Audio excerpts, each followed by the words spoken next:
नमस्कार। सरकारी सेवा योजना चैनल पर आप सभी लोगों का अभिनंदन है, स्वागत है। आज हम आपसे संवाद करने वाले हैं लखनऊ के 3 नामी गिरामी जो हॉस्पिटल्स हैं, लखनऊ के जो टॉप क्लास के 3 हॉस्पिटल्स हैं, उन हॉस्पिटल्स से भर्ती निकली हुई है। लखनऊ के ही नहीं कह सकते हैं आप, पूरे उत्तर प्रदेश में टॉप क्लास के ये 3 हॉस्पिटल माने जाते हैं लखनऊ के। पहला नाम है पीजीआई का, पोस्ट ग्रेजुएट इंस्टीट्यूट कहा जाता है, Sanjay Gandhi post graduate institute से निकली हुई है, जिसे शॉर्ट फॉर्म में हम लोग पीजीआई कहते हैं। और दूसरा हॉस्पिटल है डॉक्टर राम मनोहर लोहिया आयुर्विज्ञान संस्थान लखनऊ। और तीसरा हॉस्पिटल है KGMC, king George medical college Lucknow.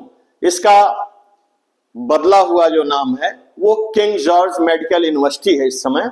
और उसके बाद भी इसका नाम बदल के साहू जी छत्रपति शिवाजी साहू जी महाराज चिकित्सा विश्वविद्यालय लखनऊ इसका नाम रखा गया है। लेकिन जो चर्चित नाम है वो केजीएमसी ही है।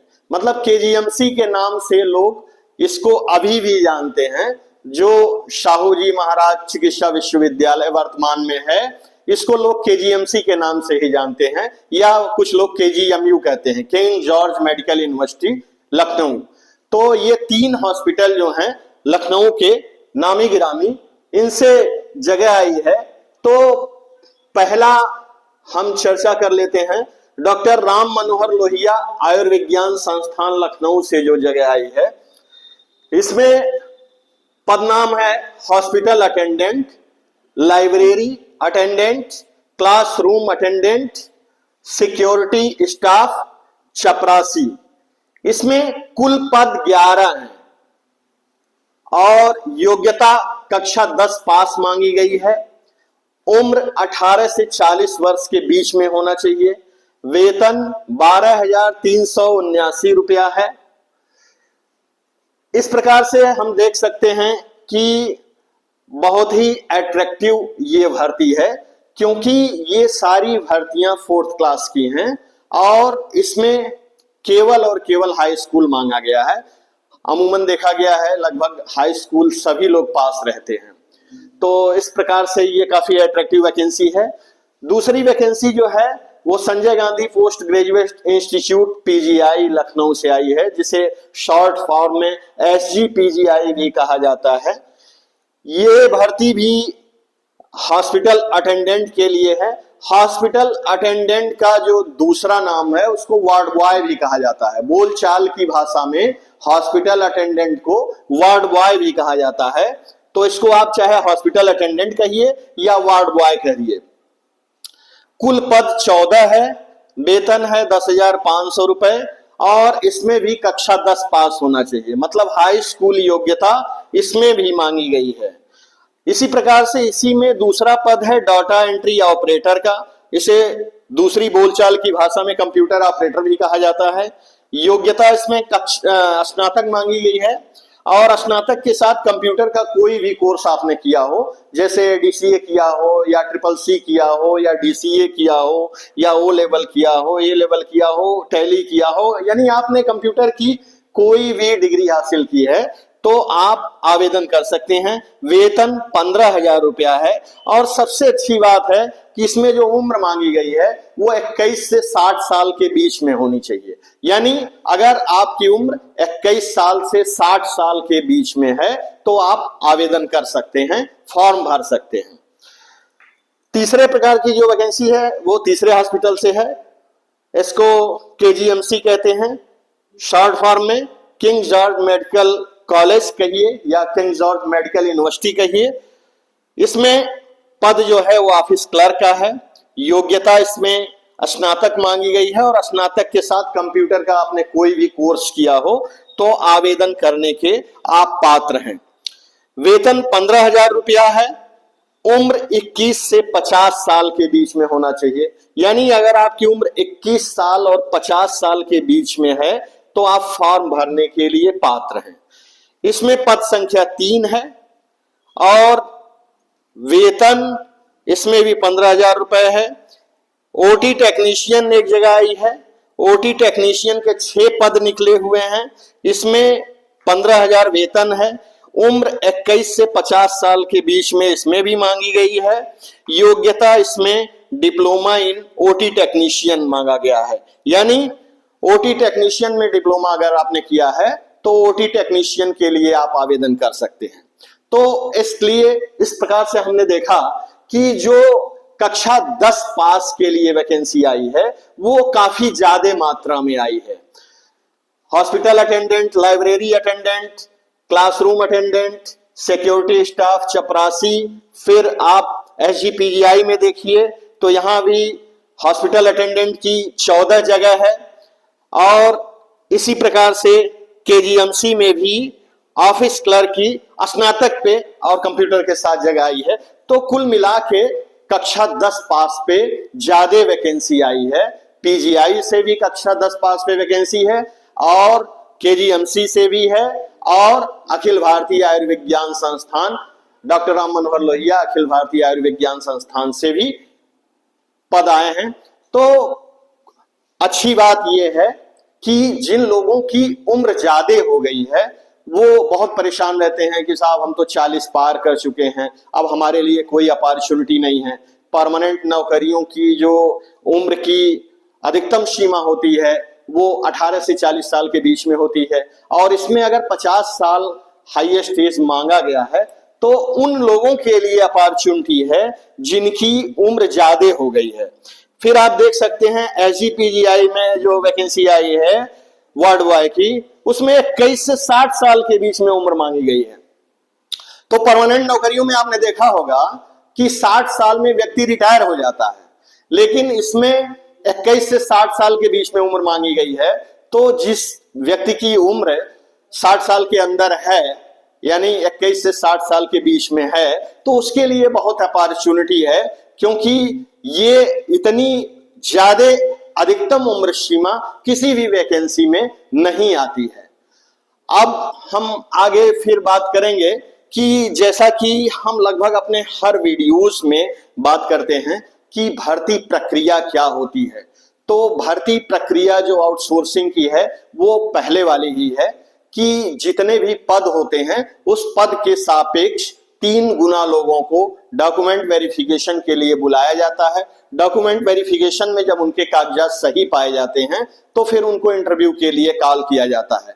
अब उदाहरण के लिए हम मान लें कि अगर 14 जगह है पीजीआई में, एसजीपीजीआई में हॉस्पिटल अटेंडेंट की कुल 14 जगह है, तो इसी को उदाहरण मान करके हम डिस्कस कर लेते हैं कि 14 जगह के सापेक्ष 42 लोग बुलाए जाएंगे डॉक्यूमेंट वेरिफिकेशन के लिए। अब वो 42 लोग कौन से बुलाए जाएंगे ये कंफर्म नहीं रहता है। इसमें सेवायोजन विभाग उत्तर प्रदेश का रोल होता है। सुनने में ये आता है कि जो सेवायोजन विभाग उत्तर प्रदेश का कंप्यूटर है वो रैंडम प्रक्रिया के तहत नाम को उठाता है। अब रैंडम प्रक्रिया क्या होती है? रैंडम प्रक्रिया लॉटरी सिस्टम को कहते हैं। जैसे किसी डिब्बे में मान लीजिए 100 पर्चियां लोगों के, अभ्यर्थियों के नाम लिख के डाल दिए जाएं, और उसमें किसी थर्ड व्यक्ति को बुलाया जाए और कहा जाए कि इसमें से 42 पर्ची आप निकाल लीजिए। तो 42 पर्ची अगर वो व्यक्ति निकालेगा तो 58 पर्ची उसमें बची रह जाएगी। तो जाहिर सी बात है कि 42 पर्ची जब वो निकालेगा तो उसे ये नहीं पता रहेगा कि हम किसके नाम की पर्ची निकाल रहे हैं। तो इस प्रकार से 42 लोग ही डॉक्यूमेंट वेरिफिकेशन के लिए बुलाए जाएंगे, लेकिन कौन लोग बुलाए जाएंगे ये किसी को नहीं पता रहता है। इसी को सेवायोजन विभाग उत्तर प्रदेश रैंडम प्रक्रिया कहता है। वास्तव में ये प्रक्रिया बहुत ही गलत है, क्योंकि आपने देखा होगा कि जितने भी परमानेंट नौकरियों की वैकेंसीज आती हैं उसमें जब अभ्यर्थी फॉर्म भरते हैं तो सारे लोगों को बुलाया जाता है लिखित परीक्षा के लिए या इंटरव्यू के लिए। उसमें रैंडम आधार नहीं घोषित किया जाता है कि फलाने को बुलाया जाएगा, फलाने को नहीं बुलाया जाएगा। लेकिन ये जो आउटसोर्सिंग की भर्ती है इसमें यही सबसे बड़ा बैकड्रा है कि जितने लोग फॉर्म भरते हैं सबको नहीं बुलाया जाता है। ये रैंडम आधार पे भर्ती के सापेक्ष 3 गुना लोगों को ही बुलाया जाता है। ये वास्तव में प्रक्रिया गलत है। इस प्रक्रिया में सुधार आना चाहिए, क्योंकि इससे जो बेरोजगार युवा वर्ग है वो कुंठित हो रहा है, क्योंकि बार बार वो फॉर्म भरते हैं और उनका यही आरोप रहता है कि साहब हमने कई बार फॉर्म भरा आउटसोर्सिंग का और हमें बुलाया तक नहीं गया। तो इससे उन बेरोजगारों की मानसिकता कुंठित हो रही है, वो फ्रस्ट्रेट होते जा रहे हैं, क्योंकि वो दसियों फॉर्म भरते हैं और उनको एक बार भी नहीं बुलाया जाता है। तो ये प्रक्रिया वास्तव में गलत है और इस प्रक्रिया में सुधार आना चाहिए। लेकिन इस प्रक्रिया में सुधार तभी आएगा जब आप सभी लोग मिल करके हमारे साथ आएंगे, एक मंच पर आएंगे और हम लोग अपनी बात को शासन प्रशासन तक पहुंचाने में सफल होंगे, तभी इस भर्ती प्रक्रिया में सुधार आने की संभावना है। तो इसलिए मैं आपसे निवेदन करता हूं कि आप लोग मेरे साथ आइए, एक मंच पर आइए, हमसे जुड़िए और हम लोग अपनी बात को शासन प्रशासन तक पहुंचाएं, जिससे इस भर्ती प्रक्रिया में सुधार लाया जा सके। मेरा एक ही कहना है कि जितने लोग फॉर्म भरें सभी लोगों को बुलाया जाए, जैसे उनके योग्यता अनुसार उनको रखा जाए ना रखा जाए ये बाद में इंटरव्यू में तय किया जाए, लेकिन बुलाया जाए सारे लोगों को। ये भेदभाव ना किया जाए कि साहब हम तो रैंडम प्रक्रिया के अंतर्गत कुछ लोगों को ही बुलाते हैं।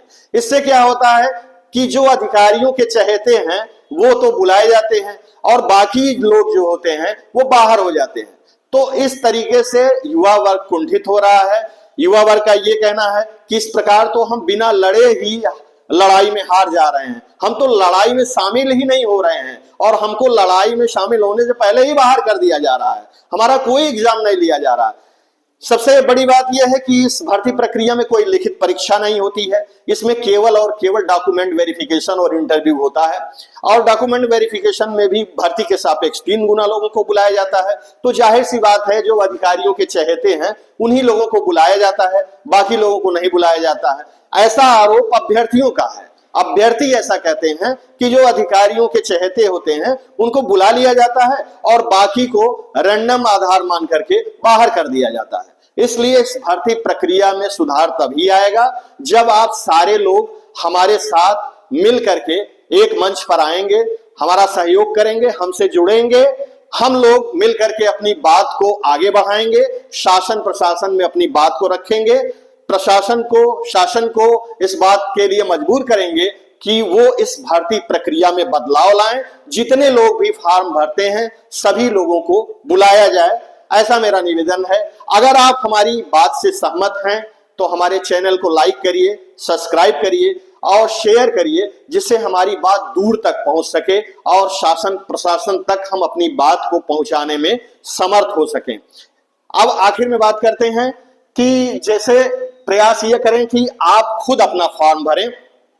इसका फॉर्म भरने का तरीका यही है कि पहले आप रजिस्ट्रेशन करेंगे एम्प्लॉयमेंट ऑफिस का, सेवा योजना विभाग उत्तर प्रदेश का, और इसके बाद आवेदन करेंगे।